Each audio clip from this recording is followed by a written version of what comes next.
Bonjour, c'est Audrey pour les ateliers à la maison. Aujourd'hui, j'avais envie de vous proposer un travail sur le collage.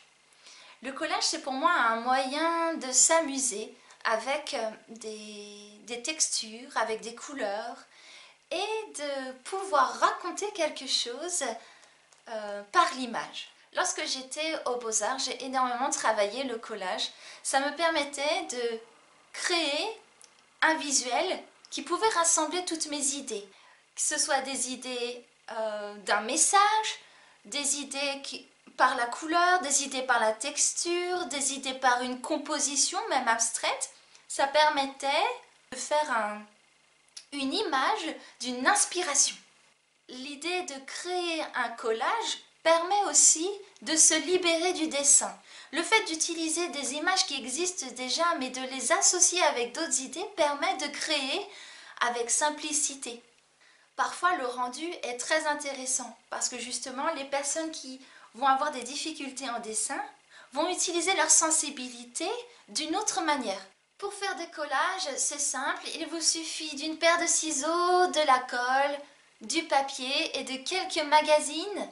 Et si jamais vous avez une imprimante, vous pouvez aussi très bien aller chercher des images qui vous parlent. Si vous avez déjà une idée précise de votre personnage en collage. N'hésitez pas à utiliser aussi votre propre image pour faire un autoportrait. Le confinement-déconfinement, ça a énormément bougé à l'intérieur. N'hésitez pas à le rendre en image et de sublimer, de transformer cette expérience. Allez, c'est parti avec un diaporama pour vous présenter les collages de Johanna Gutmann.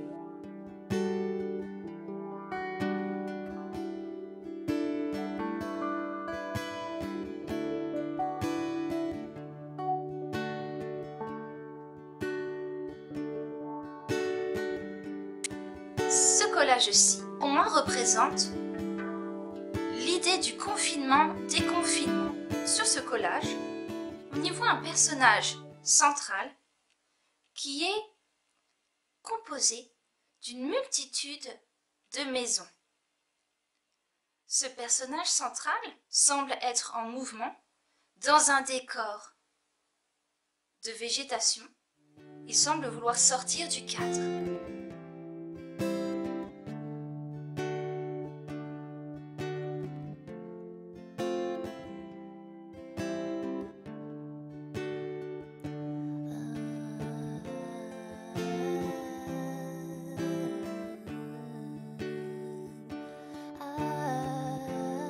Dans les collages de Johanna Gutmann, je trouve qu'il y a énormément de poésie et que c'est très révélateur d'une émotion intérieure. Je voulais vous faire une parenthèse concernant les émotions et aussi sur les imperfections.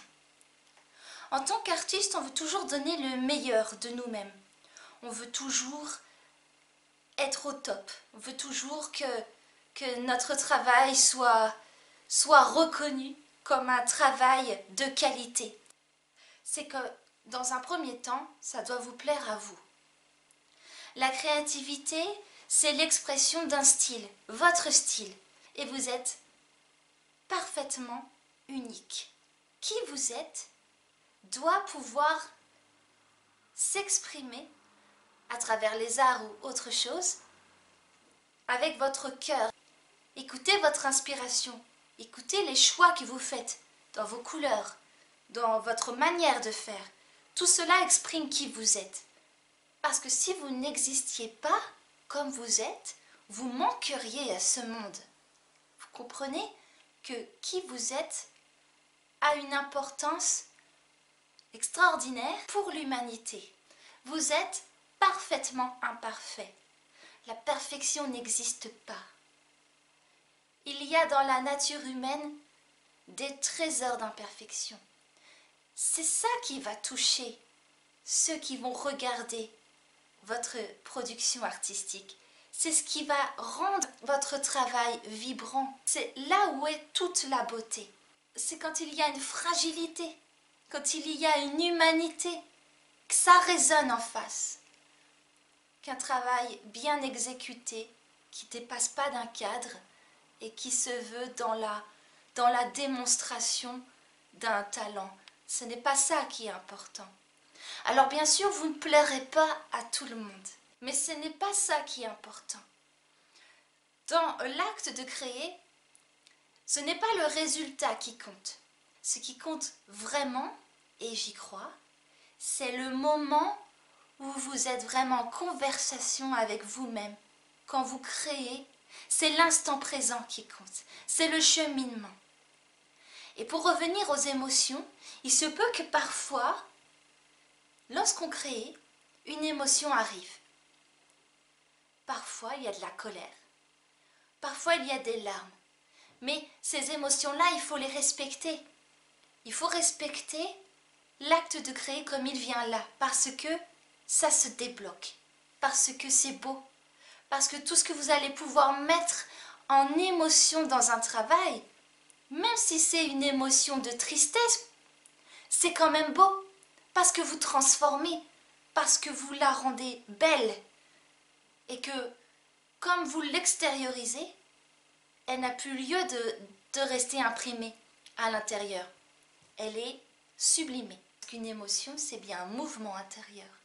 Une émotion, ça montre que l'on est en vie. Et dans l'envie, il y a vie.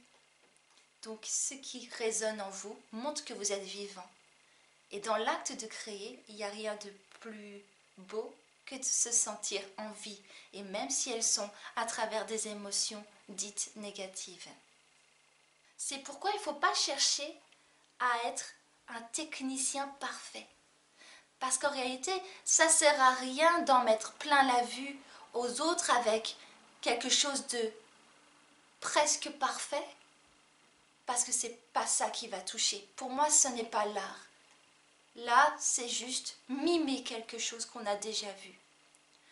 On ne fait pas parler son cœur, son zeul, comme dirait un copain.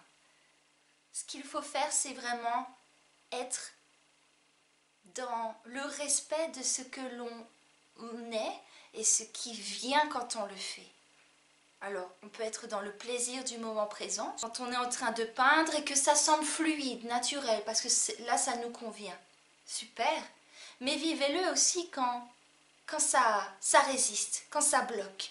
Quand ça ne veut pas, c'est qu'il y a quelque chose à apprendre. Et pour moi, c'est là où on apprend le plus. C'est justement quand ça pique un peu. Quand on sent qu'on doit dépasser un peu. C'est des peurs de l'échec, des peurs de ne pas réussir. Mais ces peurs-là, elles expriment quoi? Les peurs, à ce moment-là, elles montrent en fait qu'il faut avoir confiance. Vous apprenez à chaque instant, à chaque moment et surtout dans les erreurs, vous faites un apprentissage. Si ça coince, ne forcez pas. Il n'y a rien de productif quand on force quelque chose. Et revenez-y plus tard, quand vous sentez que là c'est le bon moment. Donc, je vous demande de respecter vos fragilités, parce qu'en réalité ce sont des forces. On est toujours en train d'apprendre. Il faut toujours rester aussi humble face à notre créativité. Il faut rester toujours comme un élève qui apprend. Moi, j'apprends toujours.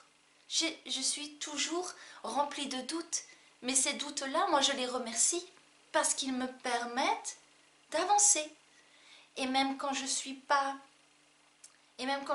sûre de moi et que je me sens bloquée parce que j'ai peur de ne pas réussir, parce que ça arrive à beaucoup d'artistes, ces moments-là où on croit qu'on n'avance pas, en réalité, on fait des grands pas en avant. Alors bien sûr, quand on réussit quelque chose, ça rebooste. Ça rebooste l'estime de soi, on est fier de soi. Mais sachez que vous pouvez être fier aussi quand vous avez dépassé une peur, parce qu'en fait, elle vous permet de grandir bien plus encore. Créer, c'est naturel. C'est inné en chacun. Vous ne pourrez pas devenir quelqu'un d'autre. Vous ne pourrez pas faire comme quelqu'un d'autre parce que notre style exprime qui on est et nous sommes tous uniques. Votre créativité, elle parle de votre magnifique personne. Soyez unique. Soyez imparfait. De toute manière, l'imperfection, elle sera toujours valorisée par quelqu'un. Vous avez ce pouvoir de transformer tout ce que vous voulez en quelque chose de magique. J'y crois à ce pouvoir de l'art et je crois en votre pouvoir. J'espère que ma petite parenthèse sur la philosophie créative, celle que j'ai pu nourrir à travers mes expériences d'artiste, auront contribué à vous éclairer, à vous booster, à vous dire que vous êtes merveilleux comme vous êtes et d'y aller. Parce que dans l'action, dans le faire de l'art, il y a des pépites qui ne demandent qu'à apparaître. C'était les ateliers à la maison. Je vous remercie pour toutes les productions que vous avez faites des ateliers précédents. J'attends avec impatience vos collages.